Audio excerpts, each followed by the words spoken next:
హైదరాబాద్ లో జరగబోయే మనీ మంత్ర money manifestation classes కి ఇప్పుడే కాల్ చేసి రిజిస్టర్ అవ్వండి. నమస్తే, వెల్కమ్ టు సుమన్ టీవీ. ప్రస్తుతం మనతో పాటు crypto currency analyst and pioneer అయిన మహేష్ గారు ఉన్నారు. వీరితో ఈరోజు కొన్ని విషయాల్ని మనం డిస్కస్ చేద్దాం. హలో అండి, నమస్తే. నమస్తే మేడం. పై కాయిన్స్ మైన్ చేసే వాళ్ళవి డౌట్స్ గురించి అడుగుతూ వస్తున్నాం కదా. అయితే ఇప్పుడు మైన్ చేసే వాళ్ళకి మెయిన్గా ఉండే డౌట్ ఏంటి అంటే, మైనింగ్ స్లో అవుతుందా?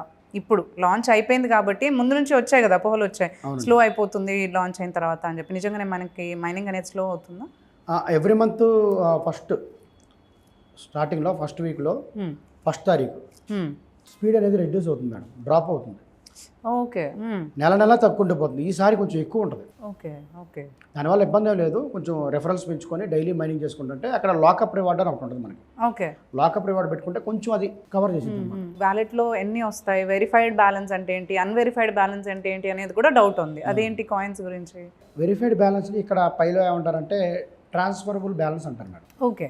అన్వెరిఫైడ్ బ్యాలెన్స్ అంటే మన టీం మెంబర్స్ ఎవరైతే ఉన్నారో, మన అప్లైనరు ఎవరైతే మన రెఫరల్ కోడ్ ఇచ్చారో ఆయన కింద ఉన్న టీం మెంబర్స్ అందరినీ వాళ్ళ ద్వారా వచ్చిన కాయిన్స్ ఏవైతే వాళ్ళ ఎవ్రీడే వాళ్ళు మైనింగ్ చేస్తూ ఉంటే ఎలక్టివ్ ఉంటే మనకు కొంత కాంట్రిబ్యూషన్ వస్తుంది. ఓకే. ఆ కాంట్రిబ్యూషన్ ఏదైతే ఉందో మొత్తం బాక్స్లో తీసుకెళ్ళి పెట్టారు. అన్వెరిఫైడ్ బ్యాలెన్స్, ట్రాన్స్ఫరబుల్, మైగ్రేటెడ్ అని ఉంటాయి. ఓకే. అన్వెరిఫైడ్లో ఆ బ్యాలెన్స్ ఏదైతే మన టీం మెంబర్స్ ద్వారా రావాలో అక్కడ ఉంటాయి అన్నమాట. ఓకే. 28వ తారీఖు తర్వాత రేపు మార్చిలో రావడానికి అవకాశం ఉంది. ఇట్స్ డిపెండ్స్ అపాన్ ఎంతమంది అయితే కేవైసీలు చేసుకురో వాళ్ళ కాంట్రిబ్యూషన్ ప్రకారం. ఇప్పుడు 10 మంది ఉన్నారు మేడం, నా డౌన్లో 10 మంది ఉన్నారు అనుకుందాం. 10 మందిలో 7 కేవైసీలు కంప్లీట్ అయినాయి. Okay okay. ఆ 7 మైగ్రేషన్ కంప్లీట్ అయినాయి. వాళ్ళ ద్వారా వచ్చిన కాంట్రిబ్యూషన్ మాత్రమే కాయిన్సే నా వాలెట్లోకి వస్తాయి. మిగతా వాళ్ళు మానేశారో కేవైసీ చేసుకోలేదు, వాళ్ళ కాయిన్స్ బర్న్ అవుతాయి. లేకపోతే కొన్ని రోజులు అవకాశం ఉంటుంది, వాళ్ళు చేసుకున్నారా సరే, లేకపోతే ఫైనల్గా ఒక డేట్ అనౌన్స్ చేసి బర్న్ చేసేస్తారనమాట. అందరికి అదే మెయిన్ డౌట్. చూపించడానికి మాత్రం సపోజ్ 500 కాయిన్స్ చూపిస్తుంది, బట్ వెరిఫైడ్ ఓన్లీ 200 ఉంటుంది, అన్వెరిఫైడ్ సమ్ హాఫ్ అమౌంట్ చూపిస్తుంది. అదే దాని డిఫరెన్స్ గురించి. బర్నింగ్ కూడా సప్లైలోకి పంపిస్తారు కానీ వాళ్ళకుండా ఆ కాయిన్స్ వాళ్ళ అకౌంట్ టెర్మినేట్ అవుతుంది అనమాట. ఇప్పుడు కేవైసీ టాపిక్ వచ్చింది కాబట్టి ఇప్పటి వరకు చాలా మందికి, అంటే ఆల్రెడీ ఇప్పుడు యాప్ వేసుకున్న వాళ్ళకి కేవైసీ చాలా మందికి ఆగిపోయాయి. అండ్ కొత్తగా ఇప్పుడు లాంచ్ అయిన తర్వాత కూడా యాప్ వేసుకొని చేయాలనుకుంటున్నారు స్టార్ట్. సో వాళ్ళ పరిస్థితి ఏంటి, కేవైసీ పరిస్థితి ఏంటి అసలు? ఖచ్చితంగా చేసుకోవచ్చండి. మీరు ఎప్పుడైనా స్టార్ట్ అవ్వండి, కేవైసీ వచ్చి కేవైసీ రాగా చేసుకోండి. ఓకే. ఇంతకు ముందులాగే ఉంటుంది మొత్తం? ఇంతకు ముందులాగే ఉంటుంది. అంటే ఇప్పటి వరకు అఫీషియల్గా అనౌన్స్మెంట్ రాలేదు మేడం. ఇప్పటివరకు అయితే చేసుకోవచ్చు ఇప్పుడున్న అప్డేట్ని బట్టి. ఇంకా ఉంటుంది. ఇంకా మైనింగ్ కూడా ఒక 100 years ఉంటుంది. ఎందుకంటే స్లో అవుతుంది కదా. అక్కడ రిఫరల్ రివార్డులు రావాలి, లాకప్ పోర్షన్ రివార్డులు రావాలి, చాలా ఉన్నాయి అక్కడ. నోడ్ రివార్డ్ రావాలి. చాలామంది ల్యాప్టాప్స్లో మైనింగ్ చేస్తూ ఉంటారు. చాలా టైం ఉంది. స్పీడ్ అనేది రెడ్యూస్ అవుతుంది కాబట్టి నాకు తెలిసి 100 నుంచి 150 సంవత్సరాలు కూడా ఉంటుంది. ఎందుకంటే బిట్ కాయినే తక్కువ సప్లై ఉన్న బిట్ కాయినే 2144 వరకు ఉంది బిట్ కాయిన్ మైనింగ్. మరి 10,000 కోట్ల సప్లై, 9 బిలియన్ పాపులేషన్, 9 కోట్ల జనాభా, ప్రపంచ జనాభా. టైం పడుతుంది. నెక్స్ట్ మన లెగసీస్ ఏమైతే ఉంటే అందరూ కూడా పైన యూజ్ చేయాలి. ఇప్పుడు మైనింగ్ లాంగ్ లాస్టింగ్ ఉంటుంది అంటున్నారు.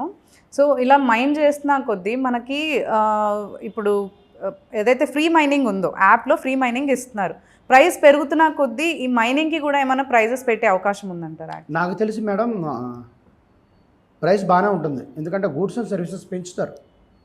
చాలామంది ఏమంటారంటే ప్రపంచ జీడిపి అంతా, అంటే వరల్డ్ ఎకానమీ అంతా, ఇండియా జీడిపి అంతా, వాటితో మనం కంపేర్ చేయకూడదు. ఇక్కడ ఏంటంటే యూటిలిటీస్, గూడ్స్ అండ్ సర్వీస్ అన్నారు కాబట్టి ఫర్ ఎగ్జాంపుల్ నైజీరియా ఉంది. నైజీరియా, గానా, టోగో, ఆఫ్రికన్ కంట్రీస్ కూడా ఉన్నాయి, కెన్యా. అక్కడ చాలామంది పూర్ పీపుల్ ఉన్నారు. తినడానికి తిండి లేక మట్టి తిని బతికే వాళ్ళు కూడా ఉన్నారు. చాలా దీన పరిస్థితుల్లో ఉన్నారు. వాళ్ళు కూడా ఎట్లాగట్లా కొంచెం కష్టపడి మైనింగ్ చేస్తున్నారు వాళ్ళ మొబైల్స్లో. రేపు వాళ్ళకి రోడ్డు మీద బతుకుతున్నారంటే, మట్టి తిన్నారంటే వాళ్ళకి హౌస్లు ఉండవు కదా మేడం, ఉంటాయి ఉండవు కదా. తర్వాత వాళ్ళు టీవీలు కొనుక్కుంటారు. వీళ్ళ వల్ల సప్లై పెరిగిద్ది, వీళ్ళ కోసం సప్లై వస్తుంది. ఈ సప్లైకి వాళ్ళు పేమెంట్ దేంట్లో చేస్తారు, పైతో చేస్తారు. టీవీ కావాలన్నా, బెడ్ అంటే మంచం కావాలన్నా, స్టవ్స్ కావాలన్నా ఈ సప్లైని పెంచినప్పుడు ఏమైందంటే ఈ గ్లోబల్ ఎకానమీలు, ఈ జీడిపీలు పనికిరావు నాకు తెలిసినంత వరకు. పై మైనింగ్కి ఏమన్నా ప్రైస్ ఇస్తారంటారు? అంటే లైక్ ఫ్రీ మైనింగ్ ఉండింది కదా, ఇప్పుడు ఏమన్నా పే చేయాలా ఇన్ ఫర్దర్ ప్రైస్ పెరుగుతున్న కొద్దీ? Every time it's free. Totally free. Okay మీకు ఒక మొబైల్ ఉంటే చాలు, దానికి ఛార్జింగ్ ఉంటే చాలు. ఆన్ చేసుకునేటప్పుడు మైనింగ్ ఆన్ చేసుకుని డేటా యూజ్ చేసుకోవచ్చు. మైనింగ్ ఆన్ చేసిన తర్వాత డేటా ఆఫ్ చేసుకోవచ్చు. Okay no battery consumption, battery dry అవ్వడాలు, ఛార్జింగ్ ఎక్కువ అవడాలు ఏం ఉండవు. అంతా ఫ్రెండ్లీ ఇంటర్ఫేస్ అనమాట, యూజర్ ఫ్రెండ్లీ. సో చాలా మందికి 9 స్టెప్ వెరిఫికేషన్ గురించి డౌట్ ఉంటుంది. అది 9 స్టెప్ వెరిఫికేషన్ అసలు ఏంటి? 9 స్టెప్ అనేది ఇక్కడ ఉన్న 8 స్టెప్స్కి అదేనండి రిజల్ట్. ఈ 8 స్టెప్పుల్లో మెయిన్ చెక్ లిస్ట్లో 9 స్టెప్పులు ఉంటాయి మేడం. ఓకే ఆ 9 స్టెప్పుల 9వ స్టెప్కి ముందు మిగతా 8 స్టెప్పులు ఏవైతే జరిగిందో దాని రిజల్టే 9వ స్టెప్. ఏ ఒక్కటి ఆ 8 స్టెప్లో ఆగినా సరే ఇది యాష్ కలర్లో కనపడుతూ ఉంటుంది, బూడిద కలర్లో. ఓకే అవి కంప్లీట్ చేసుకుంటే 9వది ఆటోమేటిక్ అయిపోతుంది. ఓకే దానికి చాలా మందికి హోల్డ్ అయ్యి ఉంటున్నారంట. అది ఎందుకు, రీజన్ ఏమై ఉంటుంది? ఎక్కువ మైగ్రేషన్స్ ఒకేసారి చేయలేకపోతారండి. ఒకళ్ళిద్దరు కాదు మేడం, క్రిప్టో ఇండస్ట్రీలో ఎక్కడ కూడా ఇప్పుడు దాకా ఇంత కమ్యూనిటీ ఎక్కడ లేదు. క్రిప్టో ఇండస్ట్రీలో ఇంత కమ్యూనిటీ ఎక్కడ లేదు. మీకు బిట్కాయిన్, ఇథీరియం, పాలిగాన్, సోలానా ఏ కమ్యూనిటీని చూసుకోండి. మీమ్ టోకెన్స్ కూడా చాలా పెద్ద కమ్యూనిటీలు ఉంటాయి, కానీ మన కమ్యూనిటీ అంత కమ్యూనిటీ ఎక్కడ లేదు. ఓకే మరి వాళ్ళందరూ చేయాలి, ఎంత వర్క్ చేయాలి, ఎంత అల్గారిథాన్ని రోల్అవుట్ చేయించాలి, ఎంత ప్రోగ్రామ్ రాయాలి, చాలా ఉంటుంది కదా. అవి వాళ్ళ స్టేటస్లో చూసుకున్నట్టయితే స్టేటస్ అని ఉంటుంది 9వ స్టెప్లో. 9 స్టెప్లో యువర్ ఇన్ క్యూ అని ఉంటుంది, ఇన్ క్యూ అని ఉంటుంది స్టేటస్ దగ్గర. అంటే క్రమ పద్ధతి పాటిస్తాం అంటారు కదా మేడం.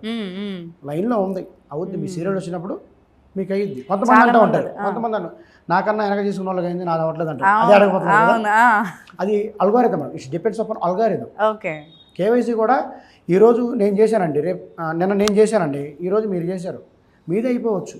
ఓకే కేవైసీ చేసేటప్పుడు వ్యాలిడేటర్స్ రెడీగా ఉంటే, వ్యాలిడేటర్స్కి నోటీస్కి వెళ్ళాలి మన కేవైసీ. అది తీసుకెళ్ళేది ఎవరు, మనం కాదు. కేవైసీ చేసిన పర్సన్ కాదు, అల్గారిథం తీసుకెళ్ళాలి. ఓకే ఓకే ఆ టైంలో అల్గారిథం తీసుకెళ్ళకపోయినా వాళ్ళ దగ్గరికి, లేకపోతే ఆ టైంలో వ్యాలిడేటర్స్ ఎవరు, వ్యాలిడేటర్స్ అంటే మనమే పైనీర్సే. అన్ని స్టెప్స్ కంప్లీట్ అయితే పైనీర్సే వ్యాలిడేషన్ చేస్తారు. వాళ్ళు కూడా రెడీగా లేకపోతే అది ఇరుక్కుపోద్ది అక్కడికి వెళ్ళి. మళ్ళీ ఇరుక్కుపోయినవి మొత్తం పక్కగా చేసి ఫిల్టర్ చేసి మళ్ళీ తర్వాత అల్గారిథాన్ని రోల్ అవుట్ చేస్తారనమాట. ఇది చాలా మంది తెలియ ఫీల్ అవుతూ ఉంటారు. సో ఈ 9 స్టెప్ వెరిఫికేషన్కి కేవైసీకి ఏమైనా సంబంధం ఉందా? దాని అది అంతే మేడం. 9 స్టెప్ అంటే 8 స్టెప్ అయితేనే 9 స్టెప్ అవుతుంది. 8 step is the KYC result, 9 step is the migration. Okay okay అంటే చాలా మందికి ఇప్పుడు మీరు అంటున్నారు లైక్ లాంగ్ టైం తీసుకుంటుంది కొంతమందికి 9 స్టెప్ వెరిఫికేషన్ అనేది. బట్ కొంతమందిని చూసినట్లయితే ఓన్లీ 5 minutesలో అప్పటికప్పుడు అయిపోతుంది. అదే మేడం ఆల్గోరిథం ఫార్వర్డ్ తీసుకెళ్ళడం వల్ల అంటారు. ఓకే ఆటోమేషన్ మొత్తం. థ్యాంక్ యూ అండి మహేష్ గారు, వచ్చారు, మాకున్న డౌట్స్ అన్ని కూడా క్లియర్ చేశారు. Thank you so much.